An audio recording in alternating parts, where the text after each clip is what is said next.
तो आज के इस वीडियो में हम लोग बात करेंगे वाई 12 के चार्जिंग सेक्शन के बारे में। पूरी डिटेल में हम लोग समझेंगे कि कौन से लाइन कहां पर जाता है और कौन से लाइन में कितना वोल्टेज आता है और कौन से लाइन ब्रेक होने से हमारे मोबाइल में चार्जिंग का प्रॉब्लम बना हुआ होता है। तो सारी चीज़ों को स्टेप बाय स्टेप चेक करेंगे। उम्मीद है कि ये वीडियो अगर आपने पूरा देख लिया तो 100% आपका मोबाइल जो प्रॉब्लम है वो बन जाएगा। तो आपसे मेरी बस एक रिक्वेस्ट है छोटा सा कि आपने अगर मेरे चैनल को सब्सक्राइब और लाइक नहीं किया तो सबसे पहले चैनल को सब्सक्राइब और लाइक करके नोटिफिकेशन को ऑन कर लीजिए ताकि मेरी हर एक वीडियो आप तक पहुंचे। तो अब हम बात करते हैं, जैसा कि ये एक जो कनेक्टर है यहाँ पर 5 वोल्ट हमें मिलने को मिलता है जो पत्ते के ज़रिए यहाँ पर आता है। अगर यहाँ पर एक टीपी लगा हुआ है, इस टीपी पर अगर 5 वोल्ट मिल रहा है तो आपका जो सब बोर्ड की तरफ है सब ओके है। तो अगर मोबाइल में चार्जिंग का प्रॉब्लम फिर भी बना हुआ है तो हमें इस लाइन को बीबीएस लाइन बोलते हैं, इस लाइन को हमें चेक करना होता है कि बीबीएस लाइन जो होता है ये लाइन जाके कहाँ पर जुड़ रहा है। तो सबसे पहले हम लोग देखेंगे बीबीएस लाइन जो होता है ये कहाँ पर जाके इनपुट हो रहा है। तो यहाँ पर एक कैपेसिटर लगा है, उसके बाद कोयल के ज़रिए यहाँ पर चार्जिंग आईसी है। इस चार्जिंग आईसी में आपका 5 वोल्ट घुस रहा है डायरेक्ट। इसमें ओबीपी आईसी नहीं दिया गया है, यहाँ पर डायरेक्ट चार्जिंग आईसी में जाके घुस रहा है। उसके बाद यहाँ पर एक वीपीएच पावर लाइन 3.7 से लेकर 4.2 वोल्ट का ये भी वीपीएच पावर निकला है और फिर दोबारा यहीं जाके मिला हुआ है। उसके बाद हमें चेक करना है कि यहाँ पर 5 वोल्ट अगर घुस गया है, उसके बाद हमें पीबैट लाइन चेक करना होता है। जो हमारे मोबाइल में चार्जिंग का प्रॉब्लम बना हुआ है वो लाइन जो पीबैट का लाइन होता है, यहाँ पर इस कैपेसिटर में 3.7 से लेकर 4.2 वोल्ट मिलना चाहिए।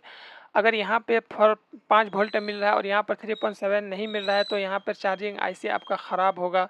तो हमें सबसे पहले चार्जिंग आईसी को रिवॉल्व करके दोबारा लगाएंगे तो चार्जिंग का प्रॉब्लम है वो ठीक हो जाएगा। अगर नहीं हुआ तो चेंज करना पड़ेगा। और अगर यहाँ पर 3.7 अगर मिल रहा है फिर भी आपका अगर मोबाइल में चार्जिंग का प्रॉब्लम बना हुआ है तो अब इस लाइन को चेक करेंगे। जो बीबैट लाइन है ये लाइन हमें चेक करना है कि ये लाइन जाके कहाँ घुस रहा है। तो यहाँ पर बैटरी कनेक्टर पे आके ये लाइन जुड़ा हुआ है, यहाँ पर एक टीपी लगा हुआ है। इस टीपी पर भी हम चेक करेंगे कि हमारा जो मोबाइल में चार्जिंग का प्रॉब्लम है यहाँ पर 3.7 से लेकर 4.2 वोल्ट मिल रहा है कि नहीं मिल रहा है। ऐसा होता है कि यहाँ पर बैटरी लगाने के बाद हमारा जो 3.7 से लेकर 4.2 वोल्ट बैटरी कनेक्टर पे मिलने को दिखता है।